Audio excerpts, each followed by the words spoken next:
Oke guys, pada pagi ini saya berkesempatan untuk mewawancarai teman saya sendiri, teman saya dari SD dan juga SMA yang sebenarnya ya ini lagi sibuk-sibuknya pada minggu-minggu ini.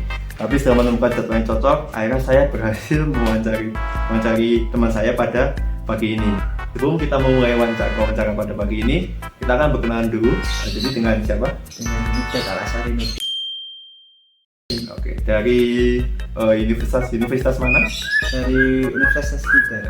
Dan jurusan apa mas? S1 Teknik Sipil. Dengan Mas Mikdad ya. Oke, jadi pertanyaan pertama Mas Mikdad, sedang sibuk apa?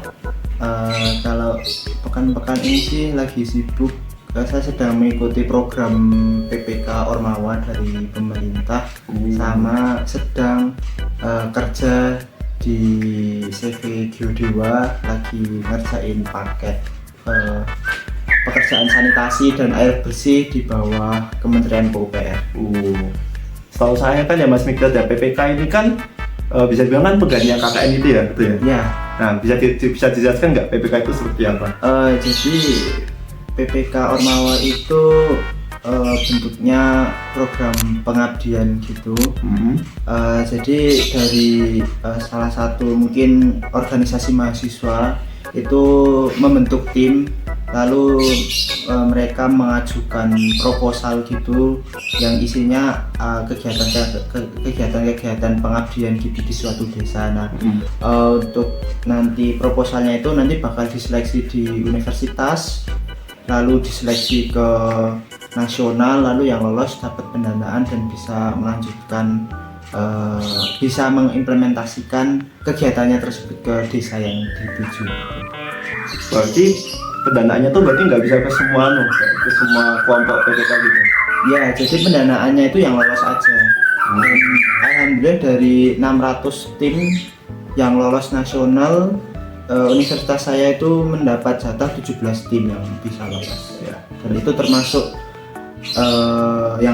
termasuk 3 besar dari seluruh nasional. Terus untuk pertanyaan selanjutnya, mengapa Mas Mikdad ini mengambil kuliahnya di Universitas Tidar? Kenapa nggak mungkin di UGM gitu mungkin, atau di UNY? Lalu kenapa mengambilnya jurusan teknik sipil?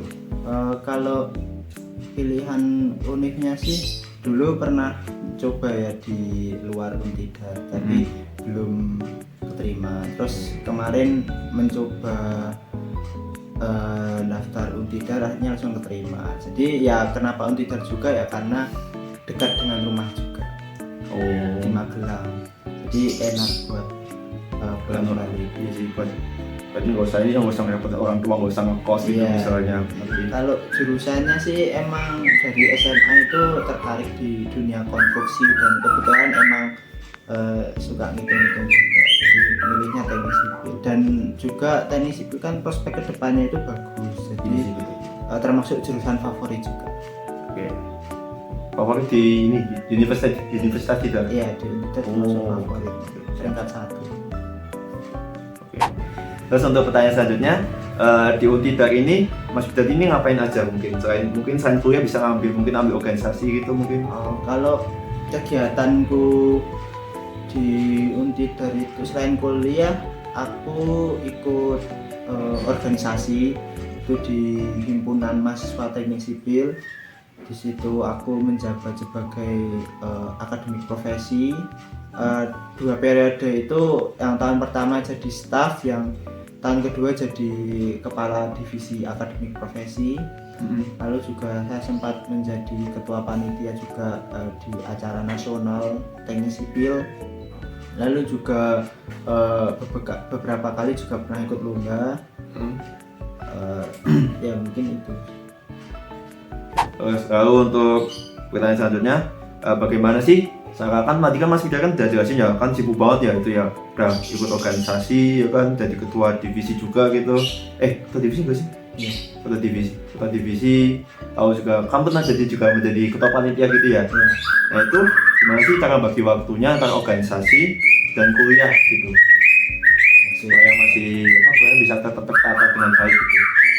Jadi sebenarnya kalau diklasifikasikan itu kuliah itu penting, organisasi itu juga penting. Jadi kayak kadang memang susah gitu bagi waktunya. Tapi kalau aku biasanya sih ada skala prioritas gitu. Jadi tergantung skala prioritasnya. Misal di waktu tersebut kuliah itu yang misalnya ada tugas atau mepet deadline atau lebih penting, jadi ya yang harus prioritaskan ya kuliahnya. Lalu semisal kok yang di organisasi ini saya mempunyai wewenang yang lebih penting, semisal saya menjadi ketua panitia di situ, jadi ya masa saya izin, jadi memang ada beberapa hal yang harus saya korbankan untuk biar bisa hadir di misal di rapat atau di acara gitu di organisasi. Kayak kan ya emang susah ya kalau misalnya bagi waktu. Kuliah kan emang udah sesibuk itu, tambah organisasi gitu ya. Iya. Tuh, terus pertanyaan selanjutnya, kira-kira kan tadi kan Mas Wijaya kan udah kayak bener apa ya, bener full waktunya tuh bener buat kuliah gitu, kuliah organisasi gitu kan. Nah kira-kira apa sih yang memotivasi Mas Wijaya untuk mencapai prestasi tinggi itu dalam akademik? Kalau misalnya motivasi buat ikut organisasi sih itu ya karena aku ngerasa nggak cukup gitu kalau misalnya kita cuman kuliah aja di kelas. Jadi kita harus diimbangi dengan kegiatan-kegiatan lainnya yang bermanfaat. Salah satunya ya organisasi. Nah menurutku ya di organisasi itu kita bisa mendapatkan banyak manfaat gitu, seperti ya kita bisa dapat relasi, terus nantinya relasi itu bisa berguna di saat kita mungkin butuh sesuatu, lalu bisa bisa menghabiskan waktu menjadi yang lebih berguna, terus bisa melatih public speaking, melatih problem solving, teamwork juga. Ya sih, daripada misalnya daripada cuma kuliah pulang gitu ya, kuliah terus langsung bahan gitu kan ya, main game doang, pacaran. Nice. Astagfirullah. Oke, terus untuk pertanyaan terakhir, kan banyak ya mahasiswa itu yang apa sih, kayak dia tuh nilai itu jelek gitu, tapi dia tuh nilai jelek demi mendingin organisasinya gitu. Nah, karena Mas Wijaya ada nggak sih pesan-pesan buat mahasiswa yang kayak gitu? Oke. Jadi menurut saya IPK itu penting tapi bukan yang terpenting. Jadi IPK itu sebagai tanggung jawab mahasiswa bahwa dia menjalankan kuliahnya. Menurut saya lebih mending mahasiswa yang dia mempunyai skill tapi IPK-nya biasa-biasa aja daripada dia IPK-nya tinggi tapi dia tidak punya skill. Jadi ya buat mahasiswa yang mungkin sekarang masih di semester 1-2 yang semester awal-awal, jangan berkecil hati kalau misalnya IPK kalian jelek atau di bawah rata-rata. Kalian bisa mengembangkan kompetensi kalian tuh dengan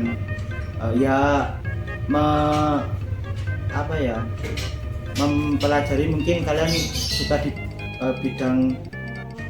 suatu bidang di jurusan kalian mungkin bisa memperdalam bidang tersebut, jadi kalian bisa lebih jago lah dibanding teman-teman lainnya, atau mungkin kalian bisa mulai ikut kursus-kursus mungkin yang jurusannya ada aplikasi-aplikasi dan sebagainya. Mungkin kalau misalnya informatika, coding mungkin bisa diperdalam di bagian situ, bisa belajar public speaking, atau mungkin bisa mulai mencoba magang-magang. Jadi karena pengalaman itu lebih penting dibanding nilai teori. Sip, betul sih, karena emang yang perusahaan butuhkan sekarang itu bukan cuma yang IPK yang tinggi, tapi emang bener-bener yang punya skill gitu. Mungkin itu yang dapat saya kulik dari Mas Wijaya yang sangat menginspirasi.